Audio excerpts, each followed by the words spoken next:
Alors, bonsoir à tous et à toutes. Un instant.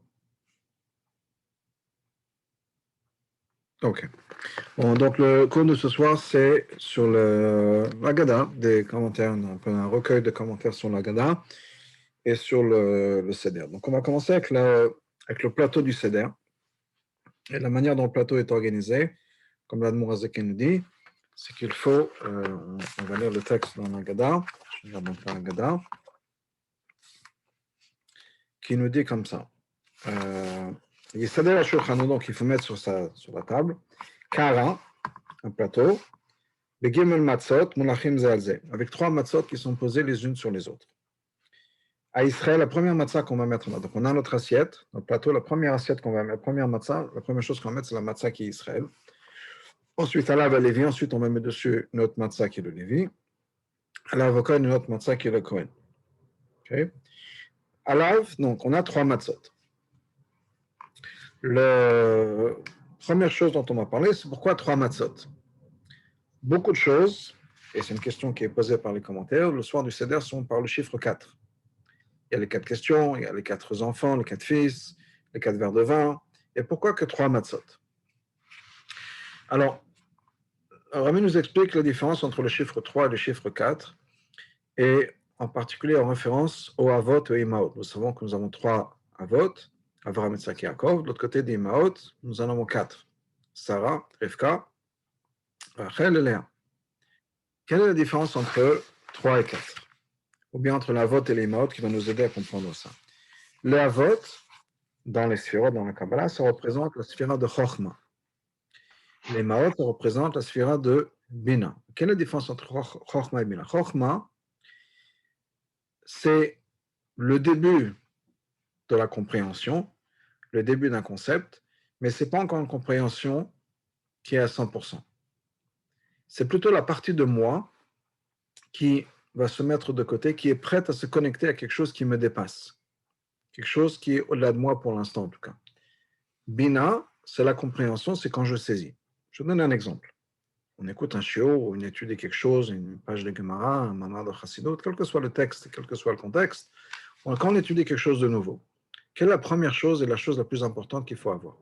La chose la plus importante, c'est être prêt à apprendre quelque chose de nouveau, être ouvert à quelque chose qui, pour l'instant, n'est pas encore acquis par moi. C'est vrai dans n'importe quelle relation. D'ailleurs, quand on a une conversation avec quelqu'un, mari et femme, parents, enfants, au travail, un thérapeute qui a une personne qui veut étudier, un rave et son élève, etc., quel que soit l'exemple, mais on parle de conversation, on a vraiment besoin d'écouter. La première chose que la personne qui va écouter a besoin de faire, c'est de se mettre de côté et d'être 100% présent se mettre dans les chaussures de l'autre, si on peut dire.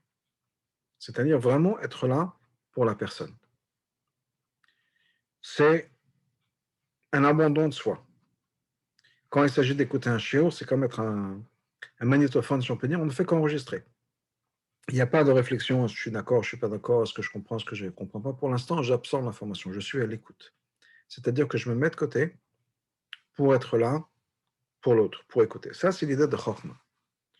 Bina, c'est le moment justement où j'analyse. J'ai écouté, je ferme la porte, je n'écoute plus maintenant et je réfléchis. J'internalise, je réfléchis, je développe ce que j'ai entendu. Ce qui veut dire que Chokhmah, il n'y a pas encore de goût. C'est vraiment, comme je disais, comme un magnétophone qui va enregistrer. Le magnétophone n'a pas de relation intime avec l'événement, avec ce qu'il a écouté. C'est juste enregistrer et c'est tout. Alors que quand on réfléchit, on commence à avoir une relation intime avec l'information. Et ça, c'est la différence entre l'avot et l'imaot, et entre le chiffre 3 et le chiffre 4. Ou bien donc Chokhmah et Bina. Chokhmah, c'est le bitul, l'annulation de soi-même. Dans l'expérience de la sortie d'Égypte, c'est qu'on est sorti d'Égypte, Hachem nous a fait sortir d'Égypte. On n'était pas prêt à 100%. Et la matzah représente justement ça. Ce chiffre 3 et la matzah représentent le lechemoni, le pain qui n'a pas gonflé. C'est l'annulation. On n'était pas impliqué dans l'expérience à 100%. C'est quelque chose qu'on a vécu, mais de manière passive. Hachem nous a fait sortir d'Égypte. On va voir un peu plus tard dans la Gada, c'est un thème qui va revenir plusieurs fois. C'est quelque chose qu'on a vécu, mais qui n'est pas quelque chose qu'on a vraiment à 100%, auquel on a participer, je dirais, de manière active à 100%. Et ça, c'est représenté par la matzah qui représente donc ce lechem oni.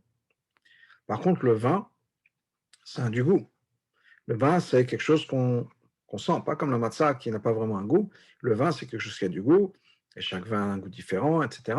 Parce que, et ça, c'est le chiffre 4, c'est le moment où j'internalise. Je prends ça de manière interne, ça me parle. C'est mon expérience, c'est mon vécu, comment je suis impliqué dans l'expérience. Donc la matzah, ça vient montrer le fait qu'on est sorti d'Égypte rapidement. On a dû sauver la pâte, un peu le temps de gonfler, etc. Qui est cette idée de chokma sans raison. Il y a un événement, il y a quelque chose qui se passe, je suis comme ce magnétophone par rapport à l'information, j'écoute, je suis à l'écoute.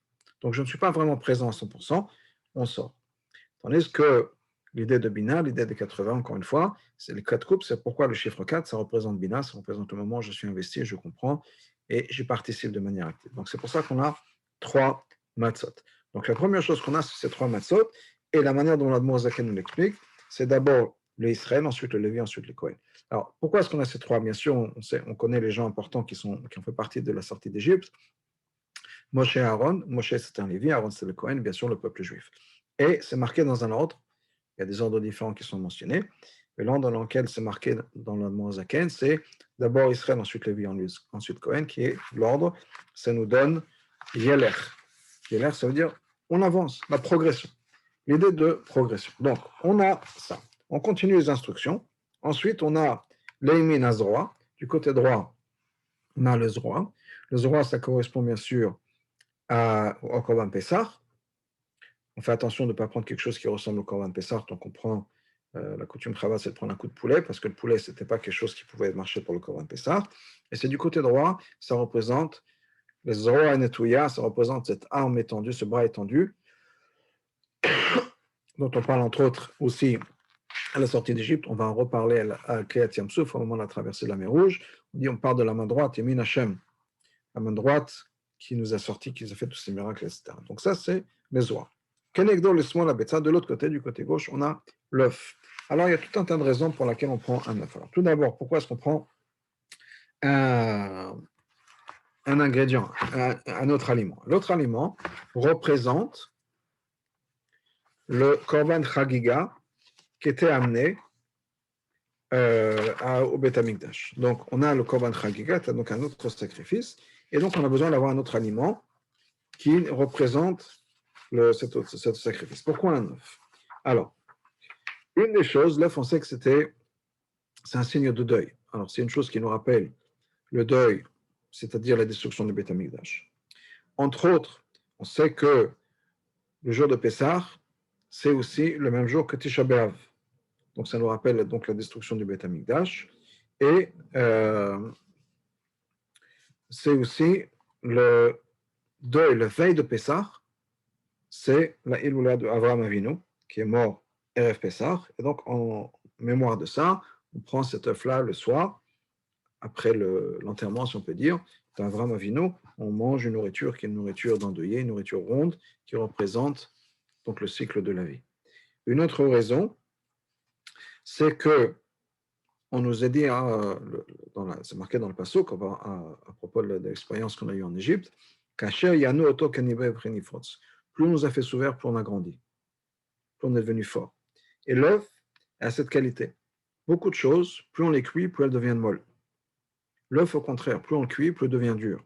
C'est-à-dire que nous, on s'est endurci grâce aux expériences qu'on a eues en Égypte.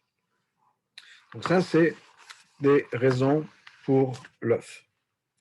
Ensuite, on continue dans la Gada, on a le marron ensuite au milieu. On va mettre le marron. C'est les arbres-mères, la laitue romaine, la romaine, etc. Et donc, il y a le marron.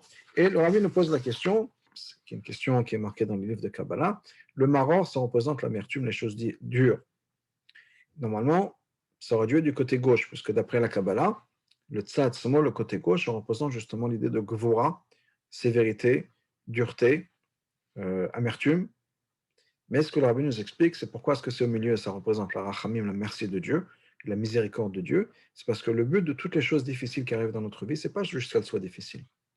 C'est pour réveiller en nous cet attribut de de miséricorde et pour faire venir sur nous la miséricorde de Hachem.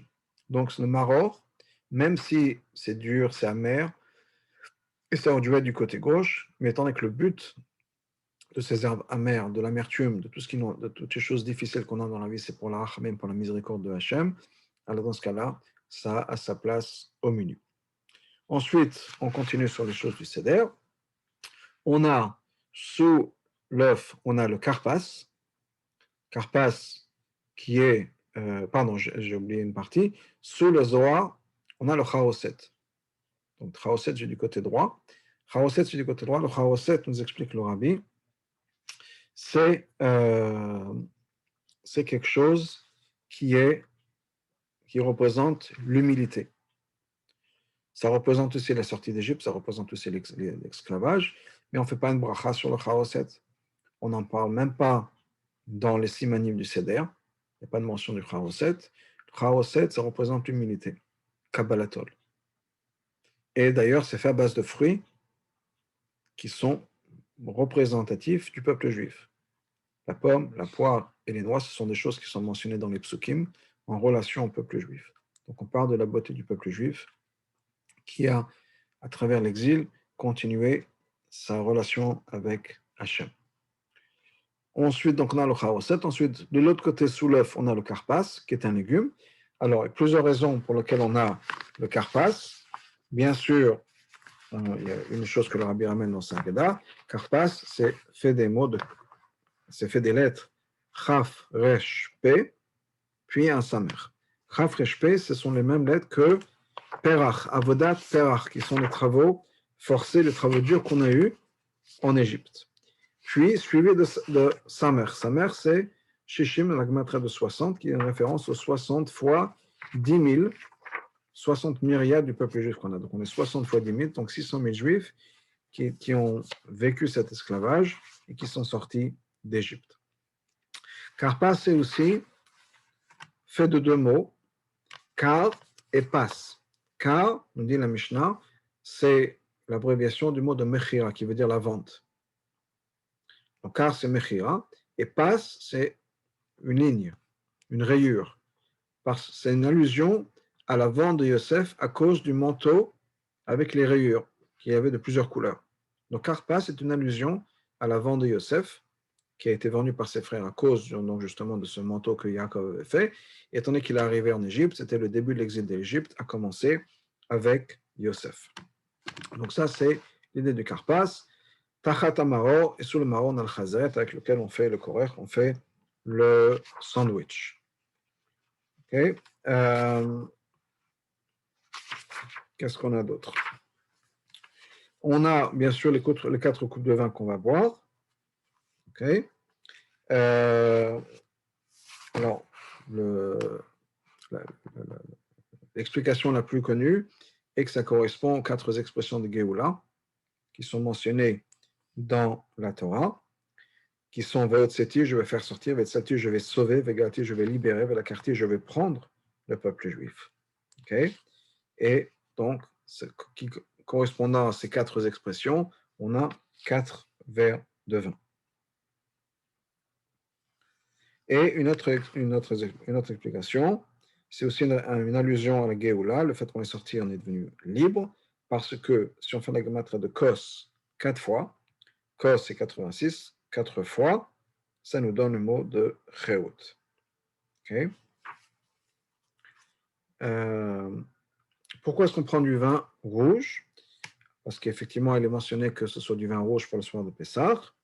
Ça représente le sang du Korban Pessah, ça représente le sang de la Mila que les Juifs ont amené avant la sortie d'Égypte. Ça représente la Maca de Dam, la Maca du sang, la première des 10 plaies qui a été faite en Égypte. Et c'est bien sûr aussi une allusion au sang qui a été mis par le peuple juif sur les poteaux sur le linteau de leur porte. Et c'est un remède à la Géoula, la rédemption finale, où c'est marqué qu'on va venir. Mizeba me Edom, qui vient de Edom. Edom, ça vient du mot de rouge. Ou bien, c'est marqué dans le pasuk, Madoa Edom le Lvoshecha, pourquoi est-ce que tes vêtements sont rouges? Donc, il y a cette allusion à la Géoula, où on parle justement de Edom, de ce qui est rouge. Et bien sûr, une autre allusion qui est le fait que Paro s'est baigné dans le sang des enfants. Et donc, pour se rappeler de la souffrance du peuple juif, on fait attention à ce qui est donc du vin qui soit rouge. Même si on n'a que du vin blanc, ou le vin blanc est meilleur, c'est bien de rajouter un peu de vin rouge dedans, de faire en sorte que le vin ait l'apparence d'être rouge.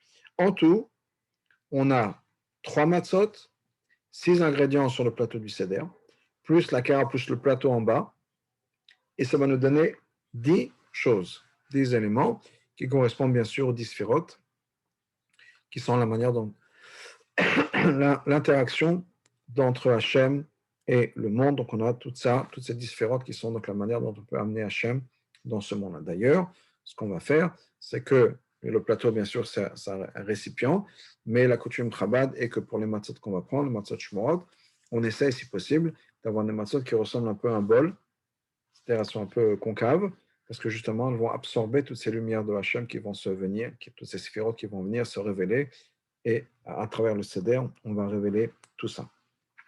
Les simanim du Seder, on en a 15.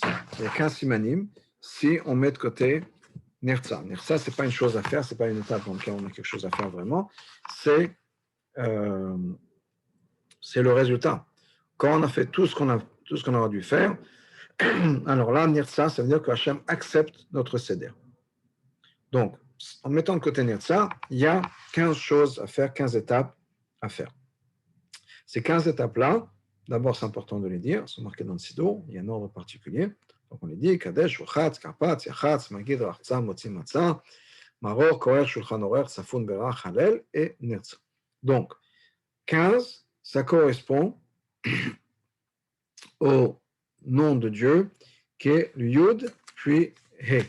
Yud, c'est une valeur numérique de 10, He, c'est 5, ensemble, ça fait 15, qui sont les deux premières lettres du nom de Dieu, et qui correspondent aussi à l'idée de Chokhmah et de Bina. Chokhmah et Bina, les deux ensemble, on en a mentionné plus tôt quand on parlait des matzot, la différence entre les matzot et le vin, mais Chokhmah et Bina ensemble, c'est quoi? Chokhmah et Bina ensemble, c'est le côté intellectuel de la personne, la réflexion. Et ce qu'on essaye de dire, c'est que ces étapes du Seder-là, c'est une manière d'intégrer de manière profonde et intellectuelle tout ce qui va se passer le soir du Pessah. Alors, Pessah, c'est la sortie d'Égypte. Pessah, c'était le cours d'hier, on en a parlé hier, c'est cette idée de Kabbalatol, d'accepter. C'est cette idée de Emouna. C'est cette idée de fait qu'on a suivi Hachem aveuglement dans le désert sans vraiment avoir un plan à 100%. C'est la Emouna, c'est la Kabbalatol. Ce qui est l'opposé de la réflexion, l'opposé du Sechel, l'opposé de l'intellect. C'est vraiment fermer les yeux et ne pas réfléchir. Mais même ça, mais même la Emouna, il faut l'intégrer. C'est-à-dire qu'on ne peut pas juste accepter de manière aveugle. Il faut le faire quand c'est nécessaire. Mais après, on a besoin d'essayer de comprendre, on a besoin de participer, d'être présent dans ce qui se passe. Et si on ne fait que accepter de manière aveugle, ça veut dire que moi, en tant que personne individuelle, ma personne, ce qui fait que je suis ce que je pense, comme disait Pascal, dans le sens inverse, je pense donc je suis, c'est-à-dire que mon existence est liée, mon existence personnelle est liée à ma réflexion. Je suis ce que je comprends. Et si je ne comprends pas, il y a une partie de moi qui n'est pas impliquée. Et donc, c'est important de comprendre, d'intégrer. D'ailleurs, on nous dit que, d'après le Zohar, la matzah, le premier jour, c'est le pain de la Emouna. Le deuxième soir, c'est le pain de la refoua, de la santé. Mais le premier jour, la matzah en particulier, mais c'est vrai pour tout Pessah, mais en particulier le soir du Seder, le premier Seder, la matzah, c'est le pain de la Emouna. Mais qu'est-ce qu'on fait avec cette Emouna? On la mange. Qu'est-ce qui se passe quand on mange quelque chose? Ça fait partie de notre chair et de notre sang, ça fait partie de nous-mêmes. Ben, ça va être la même chose avec cette émouna. C'est juste quand on mange la matzah, on mange l'émouna, ça veut dire que l'idée de Pessah, c'est non seulement d'avoir cette foi aveugle en Dieu, mais que cette foi aveugle en Dieu fasse partie de moi-même. Et donc, on a cette allusion dans les simanim de Seder qui sont la gematria de 15, où il y a 15 étapes, pardon, c'est pas la gematria de 15 étapes pour nous dire que c'est 15 manières ou les étapes qui vont faire en sorte qu'on puisse intégrer ce que le Seder a à nous offrir. On fait le Kiddush. Dans le Kiddush, entre autres, alors n'oublions pas que le premier soir de Seder, il faudra introduire l'Avdala aussi. Dans le Kiddush, on dit Zman Cherutenu, le temps de notre libération. Et Rabbi Yitzhak de Berditchev nous dit il s'agit de notre libération. On ne dit pas que c'est le temps où nos ancêtres sont sortis d'Égypte. Non, non, non. C'est notre libération à nous. Parce que nous sortons aussi d'Égypte. Et le soir du Seder, nous allons aussi sortir d'Égypte. C'est une soirée de libération. Une soirée, et Pessah, c'est la fête, mais en particulier le Seder, c'est le moment où on profite de cette énergie, où on est libéré et on peut changer. Parce que l'énergie dans le monde, l'énergie de Pessah, c'est une énergie qui est libératrice et qui nous permet de faire le changement dont on a besoin de changer. Donc on parle de Zman Recheutenu, notre libération. C'est notre liberté à nous, pas juste celle de nos ancêtres qui étaient en Égypte. Donc, on a le Kiddush. On n'oubliera pas donc les parties de Havdalah pour le premier soir. Et ensuite, on va donc faire Shechiano à la fin. Et on boit en étant accoudé. Ensuite, au Khatz. Au Khatz, on se lave les mains sans faire de bénédiction. Puis on va passer à Karpas. On mange le légume, repris Adama, en ayant en tête donc en ayant en tête sur la bracha le maror, et le maror, c'est-à-dire au niveau de la bracha de repris Adama. Okay, on fera le maror. La raison pour laquelle donc, on mange cet oignon, ce légume, l'essentiel c'est que ce soit un légume de Adama, mais la coutume Chava de manger un oignon et une pomme de terre. La raison pour laquelle on trempe ça dans l'eau salée représente tout un tas de choses. Ça représente les larmes du peuple juif. Ça représente, on dit, le mikvé. C'est-à-dire qu'avant la sortie d'Égypte, tous les hommes sont partis au mikvé. Donc l'eau est un peu plus claire qu'elle devait être. Donc c'est un peu, ça représente le salé. Et donc cette idée de mikvé, de purification, qui nous est amenée par le karpas. Puis, yachatz. Yachatz, on prend la matzah du milieu, on la casse en deux. La plus grande partie, on la met de côté pour la ficomane, et la plus petite partie reste sur le plateau du seder, entre les deux matzot. Et c'est intéressant de noter, nous dit le rabbi, que dans la matzah, il y a deux opposés. La même matzah d'un côté, on parle en particulier de la matzah du milieu. D'ailleurs, la matzah du milieu correspond à la tribu de Lévi. Lévi a été divisé en deux, comme la matzah. Une partie qui reste la tribu de Lévi, une partie qui va devenir les Kohanim. Donc, c'est cette matzah-là qui va être cassée en deux, qui va être brisée en deux. Mais, au-delà de ça, la raison pour laquelle on a une demi-matzah dans le plateau du Seder, c'est pour avoir cette idée de lechem oni. Lechem oni, c'est le pain de pauvreté. C'est-à-dire qu'un pauvre met un bout de pain de côté et ne mange qu'un demi. Donc, on va aussi avoir, nous aussi, une matzah qui va être une demi-matzah. Donc, d'un côté, la matzah qui reste sur le plateau du Seder, cette demi-matzah, elle représente justement la pauvreté. Et c'est pour ça qu'on va la garder sur le plateau du Seder. C'est pour ça qu'on va réciter tout le Seder, pour nous dire comment on était en Égypte, pauvre, etc. Donc, il y a cette idée de pauvreté. De l'autre côté, la même matzah, mais c'est l'autre partie de la matzah, cette matzah du milieu, va être mise de côté, et c'est une allusion à la Géoula. C'est pour ça qu'on va la sortir au moment de Tsafoun, ça veut dire ce qui est caché, parce que la Géoula, pour l'instant, elle est cachée. Donc la même matzah, les deux à la fois. D'un côté, le côté de Géoula, le côté de libération, à l'époque de Mashiach, la venue de Mashiach, et de l'autre côté, la pauvreté et la souffrance de l'exil. Et ce que le rabbi nous explique, c'est qu'en fait, les deux sont liés. Les deux sont liés. Parce que la raison pour laquelle on a cette souffrance en Égypte, ou cette souffrance en exil maintenant, c'est la préparation à la Géoula. Ce n'est pas deux choses complètement séparées. Tout ce qu'on est en train de vivre en ce moment, et à travers les années d'exil, donc depuis la sortie d'Égypte, ou depuis l'Égypte, c'est une préparation à la Géoula, c'est une préparation à Mashiach. Donc il y a les deux en même temps. La souffrance fait partie de la Géoula, et la Géoula fait partie de la souffrance. Les deux sont liés ensemble, et on a en même moment les deux. La même matzah a les deux.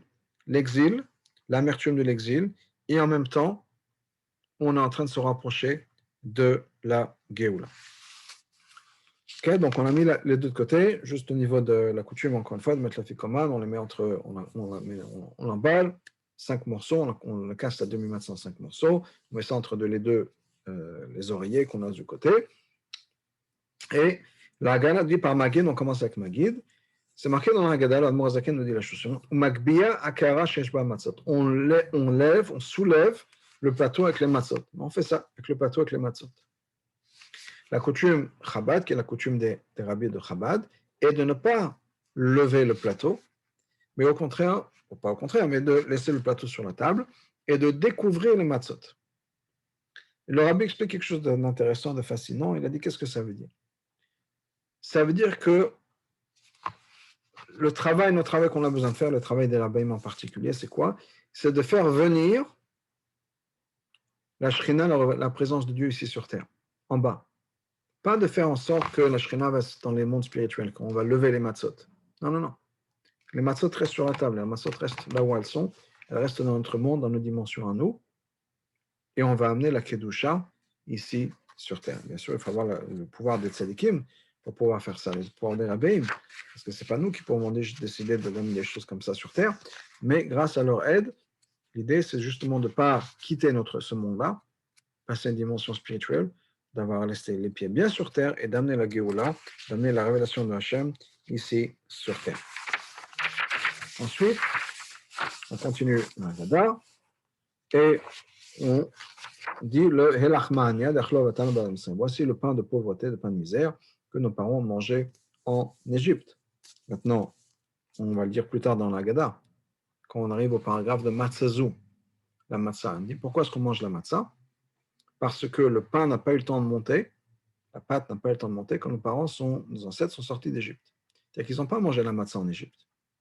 En tout cas, pas comme c'est écrit. La raison pour laquelle on mange la matzah, c'est parce que quand ils sont sortis d'Égypte, la pâte n'a pas eu le temps de se lever. Donc pourquoi est-ce qu'ici qu'on nous dit que c'est le pain que nos ancêtres ont mangé en Égypte?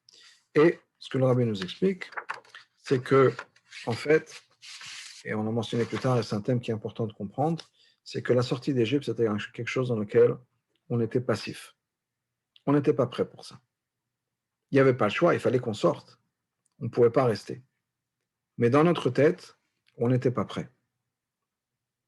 On devait absolument que Hachem nous fasse sortir d'Égypte. Et nous, même si on a mangé la matzah de l'autre côté de la frontière de l'Égypte, dans notre tête, on était encore en Égypte. On a eu du mal à sortir. On voit ça plus tard, même au moment de la traversée de la mer Rouge. Il y a tout un groupe qui a dit, bon, ça y est, on a essayé, on retourne. On n'est pas libre, on ne peut pas se libérer de l'Égypte. C'est comme ça, on est des esclaves. On appelle la mentalité esclave. Et donc, même s'ils étaient de l'autre côté physiquement de la frontière d'Égypte, dans leur tête, ils étaient toujours des esclaves égyptiens, ou des esclaves aux Égyptiens. Et donc, la matzah, effectivement, ils l'ont mangé à l'extérieur de l'Égypte, mais ils étaient toujours esclaves en Égypte. Donc, on dit aussi, donc voilà le pain de misère, et on invite tous les gens, et tous ceux qui ont faim, qui viennent manger, tous ceux qui ont besoin, qui viennent passer Pessah avec nous, profiter du Korban Pessah. Alors, pourquoi est-ce qu'on invite ça? On invite des gens justement le soir de Seder. Pourquoi pas Sukkot? Pourquoi pas Shavuot? Pourquoi pas Rosh Hashanah? Pourquoi est-ce que c'est le seul moment de l'année où on invite les gens à participer?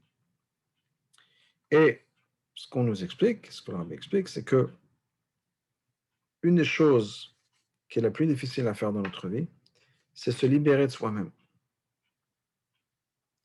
Qu'est-ce que ça veut dire se libérer de soi-même? Ça veut dire que souvent, on a du mal à apprécier les gens autour de nous. On a besoin de son espace. Okay? Je vais vous dire un exemple, en tout cas qui est vrai pour moi. Si vous êtes dans l'avion et que vous avez un siège de libre à côté de vous et que vous voyez les gens qui arrivent, vous vous dites, j'espère que personne ne va s'asseoir à côté de moi, j'espère que personne ne va s'asseoir à côté de moi. Okay? On a besoin de notre espace. Mais la sortie d'Égypte, c'est cette liberté. On sort de soi-même. On est ouvert aux autres. On n'est plus en train de s'enfermer à l'intérieur de notre coquille, en train de se protéger. On est libre, on est libéré. Plus d'angoisse. Et même les gens, même s'il y a quelqu'un qui va s'asseoir à côté de moi, je ne veux pas avoir cette angoisse. Parce que je suis OK. Parce que je suis ouvert à tout le monde. J'ai cet amour des autres. Parce que je ne suis pas en train d'essayer de me protéger, etc. Donc on a toujours cette tendance à, chacun à son degré, à vouloir avoir besoin de son espace. Et cette liberté profonde, c'est justement de dire, je n'ai pas besoin de mon espace. Je suis libre de ça. Je suis libre de cette angoisse. Et donc, on invite des gens. Ça fait partie de la liberté d'avoir des gens, même si ce n'est pas des gens qui nous font plaisir peut-être, des gens qu'on n'aime pas. C'est pas grave. On invite. Les gens qui veulent venir, ils viennent. Mais on ouvre nos portes. On ouvre dans sa tête, on est ouvert aux autres. Ça, c'est une chose. Une autre chose est que le soir de Pessah, comme je disais tout à l'heure, Hachem nous a fait sortir par générosité, par tzedaka, on ne méritait pas de sortir. Hachem était gentil avec nous, alors nous aussi. On refait la même chose. Et c'est aussi une manière d'inspirer, si on peut dire, Hachem. On fait la tzedaka, on se comporte de manière ouverte aux autres, on est généreux avec les autres, et on demande à ce que Hachem fasse et cette même générosité avec nous. On continue. On va un peu vite et on ne couvre pas tout, mais comme ça vous donne un peu un aperçu de quelques commentaires sur la Haggadah et des choses à pouvoir partager et raconter. On va passer au Manishtana. Manishtana, qui est donc cette les questions qu'on pose. Il faut comprendre que poser une question, c'est une mitzvah de la Torah. La Torah nous dit ton fils te posera la question. Donc vraiment, le Seder est basé sur ça, c'est basé sur ce passouk. Ensuite, on dit tu dois dire à ton fils. On doit raconter, on a une obligation de raconter. Donc le Manishtana a plusieurs questions. Il y a plusieurs coutumes avec des ordres différents au niveau des questions, et c'est pas grave. Alors bien sûr, on a notre ordre à nous, qui est l'ordre dans la Gada du Al-Mourazaken, dans le Sidon, mais la raison pour laquelle il y a des ordres différents, c'est parce que ce qui est important, c'est de poser des questions. Poser une question. Dans la Torah, quand la Torah nous dit quand ton fils te posera la question, c'est une seule question. Donc, il y a eu des coutumes et des opinions différentes. Quelle était cette question? Et ce qu'on a fait, ce que le Baal Haggadah a fait, l'auteur de l'Haggadah, c'est qu'il a mis en place toutes les questions qui existaient. Il les a mises. Il y a 4 questions principales qui existaient. Il y avait une 5e, mentionnée dans le Rambam, qui est liée au Korban Pessah, au sacrifice de Pessah. Étant donné que de nos jours, on n'a pas de sacrifice de Pessah, on n'a pas cette question. L'enfant ne va pas s'étonner, ne va pas poser une question sur quelque chose qui n'existe pas. Mais donc, c'est pour ça qu'on a des ordres différents. La raison pour laquelle on sait dans l'ordre dans lequel c'est marqué dans l'Haggadah du Al-Mourazaken, qui est la première chose qu'on va faire, c'est on va d'abord poser la question sur Matbilin, qui est tremper le karpas, ce légume dans l'eau salée, puis tremper le maror dans le charoset. Ensuite, on a chametz ou matzah, le fait qu'on mange que de la matzah. Ensuite, on a le maror, et ensuite, on a le soubin, le fait qu'on mange accoudé, incliné. Donc, l'ordre, c'est l'ordre dans lequel les choses se passent dans le seder. La première chose, c'est le karpas, donc on trempe dans l'eau salée. Puis ensuite, on va faire le motzi dans la matzah. Puis ensuite, on a le maror. Et mesubin, qui est le fait qu'on mange accoudé, ça c'est quelque chose qui historiquement a été rajouté un peu plus tard. Et donc, c'est une question qui s'est mise plus tard dans l'ordre qui existait dans le Manishtana. Mais une autre explication que le Rabbi nous donne ici, pourquoi est-ce qu'on commence avec matbilin, tremper? Et ce que le Rabbi nous dit, c'est parce que tremper, ce n'est qu'une coutume. La matzah, c'est une mitzvah de la Torah, jusqu'à aujourd'hui. Le maror, à l'époque du Beth Amikdash, c'est une mitzvah de la Torah. De nos jours, c'est une mitzvah des sages, des rabbanan. Parce que le maror vient avec le korban Pessah. Sans korban Pessah, on n'a pas une obligation de manger le maror. Mais donc matbilin, c'est uniquement une coutume. Et la raison pour laquelle on met ça en premier, c'est pour dire l'importance des coutumes. Des vraies coutumes. Pas des coutumes qui sont importantes, pas des coutumes qui sont... on a la coutume de partir dans un hôtel pour Pessah. Ce n'est pas nécessairement la coutume dont on parle. Même si c'est peut-être une coutume importante, depuis 20 ans vous faites ça, ou bien quelle que soit l'autre chose. Mais là, on parle des coutumes juives qui sont mentionnées dans les Sfarim, et c'est quelque chose d'important. C'est peut-être pas une halakha de la Torah, c'est peut-être pas une halakha de Rabbanan, mais c'est quelque chose qui est extrêmement important. Parce que d'abord, c'est les premières choses qui marquent un enfant, les coutumes. Et deuxièmement, ça va prouver et montrer combien on aime faire des mitzvot. Que non seulement on fait les mitzvot comme la Torah nous a demandé, mais qu'on va faire tout un tas de choses autour que la Torah ne nous a pas demandé. Même les sages ne nous ont pas demandé. Mais c'est pour s'impliquer, faire des mitzvot de manière encore plus belle. Donc ça, c'est au niveau des Manishtana. On va continuer, on va passer au paragraphe qui nous dit Avadim aïnou le Pharaon de Misraïm. On était les esclaves à Pharaon en Égypte. Et ce qu'on essaie, donc ça c'est le début de la réponse de Manishtana. On a ces 4 questions. Donc, au bout du compte, quelle est la différence entre ce soir-là et tous les autres soirs? Et le début de la réponse, ça va d'Amaïnou. Eh bien, on va t'expliquer. C'est une leçon d'histoire. on était esclaves en Égypte, et Hachem nous a fait sortir d'Égypte, et donc, on fait tout un tas de choses ce soir de Pessah. Mais un des messages qu'on veut dire ici, c'est que on nous parle à chacun, comme l'Agada bien sûr, et des fois on peut se poser la question en disant oui, moi je fais ce qui est marqué dans l'Agada, très bien, mais toutes ces révélations dont on parle, Hachem nous apparaît, Hachem accepte notre seder, etc. Je sais très bien que je ne suis pas un grand tzaddik, je ne suis pas une grande tzadikette. Comment est-ce que je peux m'attendre à accomplir ce que j'ai besoin d'accomplir? Et on nous dit à la personne, on était esclaves en Égypte, et malgré tout, malgré qu'on était au plus bas du bas, Hachem est venu, Hachem s'est révélé à nous, Hachem nous a fait sortir d'Égypte. Donc il n'y a aucune raison de s'inquiéter, de dire, ah, moi, c'est pas pour moi. J'arriverai jamais, Hachem ne s'intéresse pas à moi, Hachem ne se révélera jamais à moi. C'est pas vrai. De la même manière qu'Hachem s'est révélé à cette époque en Égypte, au peuple juif, alors qu'ils étaient au fin fond de l'impureté, Hachem peut se révéler à nous aussi. Ensuite, on dit que donc, on était esclaves en Égypte, et qu'Hachem nous a fait sortir. Si Hachem ne nous avait pas fait sortir, on aurait été toujours esclaves en Égypte. Ce que ça veut dire, bien sûr, on n'a pas toujours été esclaves en Égypte. Il y avait un deadline, il y avait une limite. Hachem a dit à Abraham, tes enfants vont être esclaves en Égypte pendant 400 ans. Arrive la date, c'est fini. Mais ce que ça veut dire, c'est que c'est vrai qu'on serait sorti d'Égypte physiquement. Mais on n'aura peut-être pas changé dans notre tête. On aurait toujours cette mentalité d'esclave qui fait qu'on n'aura jamais été vraiment libre. Et je vais vous donner deux exemples. D'un de ce que ça veut dire la mentalité d'esclave dans ma tête, un exemple que j'ai vécu, et la liberté. Je vais commencer par la liberté. La liberté, on voit ça chez le peuple juif. Là où les juifs sont arrivés, quel que soit le pays, quelle que soit l'époque, d'abord, ils n'ont jamais été vraiment absorbés dans le monde qui les entourait, ils étaient toujours un peu différents.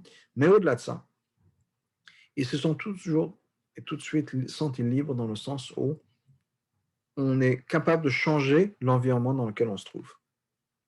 Les Juifs sont venus dans un endroit et ils n'ont pas juste accepté le status quo, dit bon, les choses sont comme ça ici, c'est tout. Non, ils ont changé. Que ce soit au niveau commerce, au niveau Torah, etc. Ils sont venus, ils ont changé l'environnement dans lequel ils se trouvent. Parce qu'il y a une certaine liberté par rapport à l'environnement. On n'est pas contenu, on n'est pas limité par notre environnement. Au contraire. Ça, c'est d'un côté. Et l'autre côté, c'est une petite anecdote qui s'est passée. J'étais à New York pendant Sukkot et il y a la lumière, c'était une souka pour tout un immeuble et il y a, pour une raison, je crois que c'était un enfant qui avait tiré la prise de la lumière et c'était pendant Yom Tov, là, la prise était débranchée, plus de lumière dans toute la souka pour le bâtiment.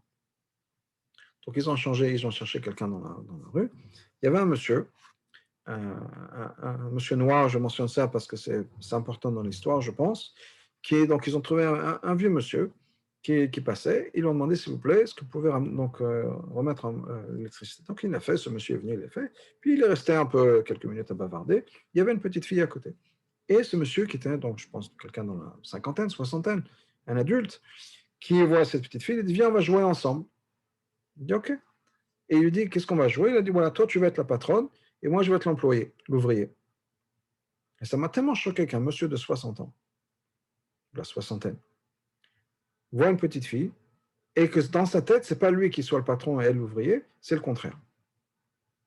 Et ça m'a fait penser à cette idée de sortir d'Égypte, que si Hachem ne nous avait pas fait sortir d'Égypte, peut-être que nous aussi, on aurait eu cette même vision du monde, où on est automatiquement, je veux dire, les serviteurs des autres.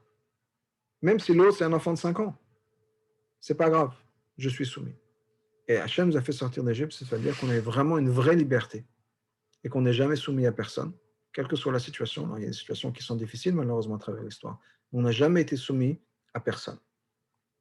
Donc, une autre question, dans ce paragraphe Avani Maïnou, on dit que si Hachem ne nous avait pas fait sortir d'Égypte, alors on aurait été toujours esclaves en Égypte. Et à nous, vanez-nous, nos enfants, vanez nos petits-enfants, Shubadim à nous, le femme on aurait toujours été esclaves de Mitzrayim. Et une question qui est posée, c'est pourquoi mentionner nos enfants et nos petits-enfants? Eux-mêmes le feront, puisque dans chaque génération, on doit se sentir comme si on est sorti d'Égypte.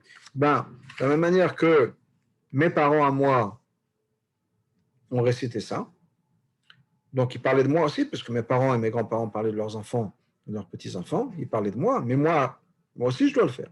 Donc arrive le Seder, même si mes grands-parents ne sont plus là, ben, moi je le dis, je suis sorti d'Égypte. Pourquoi mentionner les enfants et les petits-enfants? À leur tour, quand leur tour viendra, ils le mentionneront. Et l'explication que le rabbin nous donne, c'est parce que quand un parent ou un grand-père est sorti d'Égypte, mais qu'il est sorti et que ses enfants sont toujours en Égypte, ce n'est pas une vraie liberté. Notre liberté ne doit pas être juste une liberté pour nous-mêmes, mais c'est d'être une liberté qui va impliquer nos enfants et les petits-enfants. Quand on grandit spirituellement, on doit partager ça avec nos enfants et les petits-enfants. Pas juste grandir pour soi-même isolé, mais partager avec ça notre famille qui est autour de nous. On va continuer à avancer et on a l'histoire de Rabbi Eliezer, Rabbi Yeshua, Rabbi Eliezer ben Azara, Rabbi Akiva, Rabbi Tarfon qui avaient passé la nuit ensemble à Bnei Brak pour parler justement de la sortie d'Égypte. C'est pour nous montrer que même si c'était des grands sages, ils ont passé toute la nuit à parler de la sortie d'Égypte et jusqu'au moment où leurs élèves sont venus, ils ont dit attention, nos rabbanim, c'est maintenant le moment de faire le schéma du matin. Alors, bien sûr, il y a beaucoup de commentaires sur chaque chose, mais un des points est que l'idée de schéma, c'est quoi? Qu'est-ce qu'on dit dans le schéma? Hachem Elokeinu, Hachem Echad, Dieu est un. L'idée de Achdut. On vit dans un monde où il y a deux systèmes, si on peut dire. Il y a Hachem, il y a le spirituel, il y a le matériel. Et je sais que Hachem, c'est le grand patron, mais ça ne m'empêche pas de voir devant moi un ordinateur, une table, des chaises, de la nourriture, qui ont aussi leur existence. L'idée de Hachem Echad, c'est-à-dire qu'il n'y a qu'une seule existence. Rien d'autre n'existe à part ça. Ça, c'est la madriga de ces tzadikim-là. Ils ont tellement investi dans leur seder que les élèves qui ont écouté ça ont dit nos Rabbanim, on est arrivé à cette vision du monde. Grâce à vous, on arrive à reconnaître l'Achdut Hashem. C'est lumineux pour nous. C'est le matin. Et c'est l'heure de chemin. On est arrivé au niveau de chemin. Et quand ils ont arrivé à ce niveau-là, les sages ont dit, OK, on a fait notre travail. Et donc, ils sont arrêtés avec leur seder. Parmi les gens qui étaient au seder, il y avait Rabbi Eliezer ben Azariah qui disait qu'il était comme s'il avait 70 ans, mais qu'il n'a pas eu le mérite que son opinion soit acceptée. Ça veut dire quoi qu'il était comme 70 ans? Alors, on sait les commentaires qu'il avait en fait 18 ans. Mais quand on lui a demandé de prendre la tête du Sanhédrin, sa femme lui a dit comment un jeune homme de toi, qui est là comme toi, peut prendre être le Rosh Hashiva, la tête du Sanhédrin, et il s'est réveillé le lendemain matin avec des cheveux blancs, comme s'il avait 70 ans. C'est pour ça que c'est marqué comme 70 ans.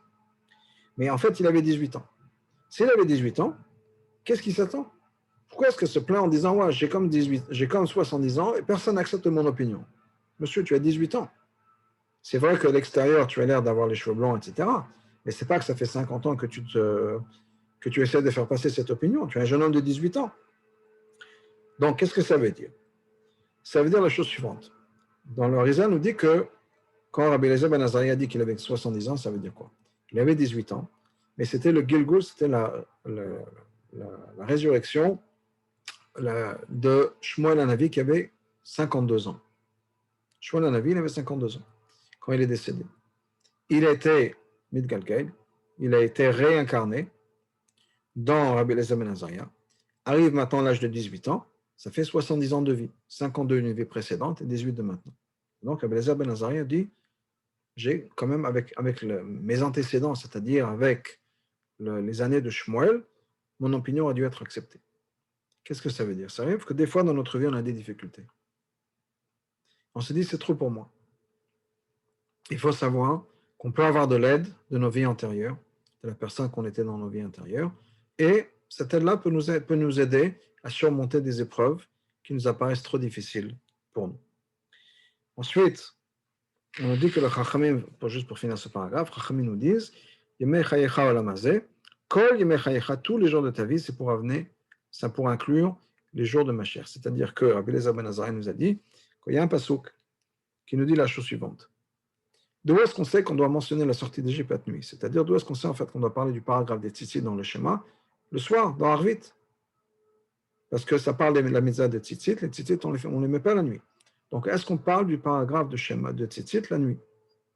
Et une Benzoma nous explique qu'effectivement il y a une allusion à ça, qui nous dit la chose suivante. Il faut se rappeler, le Mantiskor, il faut se rappeler Yom Tzetramet Mitzrayim, le jour où on est sorti d'Égypte, Kol Yemei Chayecha, tous les jours de ta vie.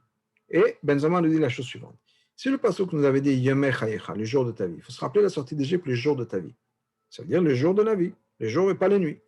Maintenant que c'est marqué Kol Yemei Chayecha, tous les jours de ta vie, ça inclut les nuits aussi.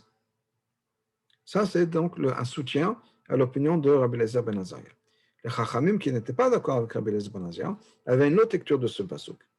Ils disaient effectivement, Yemei Chayecha, il faut se rappeler de la sortie d'Égypte, Yemei Chayecha, les jours de ta vie. Les jours de ta vie, c'est maintenant, avant la venue du Mashiach. Kol Yemei Chayecha, tous les jours de ta vie, ça inclut la période de Mashiach. Et pendant la période de Mashiach, on parlera aussi de la sortie d'Égypte. Mais le rabbi précédent avait une autre lecture de ces mots-là. Il nous dit Kol Yemei Chayecha, tous les jours de ta vie, les Havi Limot HaMashiach, pour inclure, dans le sens de la Gada, pour inclure l'époque de Mashiach, mais le rabbi précédent disait la vie pour faire venir les jours de Mashiach. C'est-à-dire que toute notre vie, on est censé travailler pour faire venir Mashiach. Ensuite, on continue et on est au paragraphe de Baruch HaMakom, qui est l'introduction aux 4 fils. Ni Baruch HaMakom, béni soit Dieu. Mais la référence à Dieu est comme Makom. Pas Elohim, pas Yud Kevavke ou un autre nom, c'est Baruch HaMakom. Makom, ça veut dire l'endroit. Parce que c'est la révélation qu'Hachem a, la révélation d'Hachem, dans l'endroit, sur terre. Et ce qu'on veut dire, c'est que la révélation qu'on a du Seder, etc., ça doit venir sur terre. Ça doit être une révélation qui doit être ici, sur terre. Pas juste dans les mondes spirituels. On veut que la révélation de la Torah, la révélation de Mashiach, soit ici, sur terre. Et donc, on a 4 fils. Et la Gana nous dit que Neged Arba Banim, Dibra Torah, la Torah a parlé de ces 4 fils-là. Comme vous le savez, les 4 fils sont le Chacham, le sage, le Racha, l'impie, le Tam, le simple, et Enodé, les choses, celui qui ne se pose pas de questions. Ça veut dire que même le Racha, la Torah parle de lui. Il n'a pas été oublié par la Torah. La Torah parle de tous ces enfants-là. Quel qu'il soit, il a sa place dans la Torah. Pas juste le Chacham, pas juste le Tam, pas juste l'Enodé, même le Racha, il a sa place à 100% dans la Torah. Et d'ailleurs, on nous dit que, la phrase est écrite de manière un peu intéressante, Echad Racham, Echad Racha, Echad Tam, Echad Shene Beshon. Un qui est Racham, un qui est Racha, un qui est Tam, un qui ne sait pas poser de questions. On aurait pu dire juste la phrase beaucoup plus courte. C'est-à-dire, la Torah parle de 4 fils, un Chacham, Racha, Tam et Nodel Lishon. Pas de répéter à chaque fois Echad, un. Et c'est pour nous dire que cette idée de Achdut Hashem, d'unité de Dieu, se retrouve également dans les 4 enfants. Quel que soit l'enfant, quelle que soit la qualité de l'enfant, Hachem est présent parmi lui. Il faut penser à ça aussi dans le sens où la Gada est écrite il y a des milliers d'années. C'est l'époque de la Mishnah, donc on va dire à peu près 2000 ans. Mais c'est basé sur des psukim. Donc on parle dans la Torah. C'est-à-dire que les sages ont vu dans la Torah 4 sortes d'enfants. Ça veut dire que la Torah, depuis le départ, comprend que l'éducation n'est pas quelque chose d'uniforme. Il faut parler à l'enfant en fonction de ce qu'il est. Et pas tous les enfants sont les mêmes. Même dans la même famille, les enfants sont tous différents. Et il faut, encore une fois, leur répondre à leurs questions à eux. Et pas prendre la question de un, et pas la réponse de un, l'adapter à la même personne, à un autre enfant, je veux dire. Chaque enfant a sa réponse, parce que chaque enfant a sa question. Donc un message très important pour nos parents, qui est de faire attention à nos enfants, de comprendre que chaque enfant est différent, chaque enfant a des besoins différents, et que la Torah le considère ça comme ça. Ce n'est pas quelque chose de nouveau, ce n'est pas quelque chose de théorie philosophique, etc., ou éducative maintenant. C'est quelque chose qui est depuis la Torah, depuis le Chumash, depuis le don de la Torah. On nous dit que chaque enfant est différent, chaque enfant a des questions différentes, et chaque enfant doit avoir des réponses différentes. Et des fois, il y a même des enfants qui ne vont pas avoir de poser de questions. Et c'est à nous d'essayer de les ouvrir. Donc, un message très important au niveau éducatif. Juste 2 choses intéressantes au niveau du rachat. Le rachat, il nous dit qu'est-ce que c'est que ce travail pour vous, il parle de vous, il ne parle pas de nous. Et on lui dit, oui, si toi tu étais en Égypte, tu ne serais pas sorti d'Égypte. Mais en Égypte, de nos jours, avec la venue du Mashiach, chaque personne va sortir d'Égypte. Il n'y a personne qui est trop impie et qui ne sortira pas d'Égypte. Ça, c'est uniquement à ce moment-là. Si tu étais là-bas, tu ne serais pas sorti. Mais maintenant, tu vas sortir d'Égypte. Donc, qu'est-ce qu'on va lui dire? On lui dit il faut lui briser les dents. Pourquoi briser les dents? Alors, je vais partager avec vous 2 explications. Premièrement, c'est une gematria, une valeur numérique sympathique, qui est que si vous prenez le mot de rachat, c'est 570. Déduire, enlever le mot Shinav. Shinav, c'est 366. Racha moins Shinav, ça donne Tzadik, 204. On va prendre une calculatrice et vous verrez. Donc, un rachat sans ses dents, sans le Shinav, ça nous donne un Tzadik. Mais il y a quelque chose de beaucoup plus profond, qui est la chose suivante. Le rachat, des fois, peut dire, ouais, moi je suis comme ça, c'est comme ça que je suis né. Vous voulez me changer, vous voulez que je sois quelqu'un que je ne suis pas, ma nature, c'est comme ça, je suis né comme ça. On dit au rachat, tu es né comme ça, tu ne changes pas. Quand tu es né, tu avais des dents ou tu n'avais pas de dents? Tu n'avais pas de dents. Alors viens, on t'enlève les dents. C'est en fait une manière de dire, ne dis pas qu'on ne peut pas changer, tout le monde change. Toi aussi, tu as changé. Tu n'étais pas la même personne que depuis quand tu es né. Tu es né sans dents et tu as des dents maintenant. Donc, ne dis pas qu'on ne peut pas changer. Toute personne peut changer, même un rachat. Celui qui ne sait pas poser de questions, le rabbi précédemment nous dit que c'est une madriga très haute, quelqu'un de très élevé, quelqu'un qui n'a aucune question.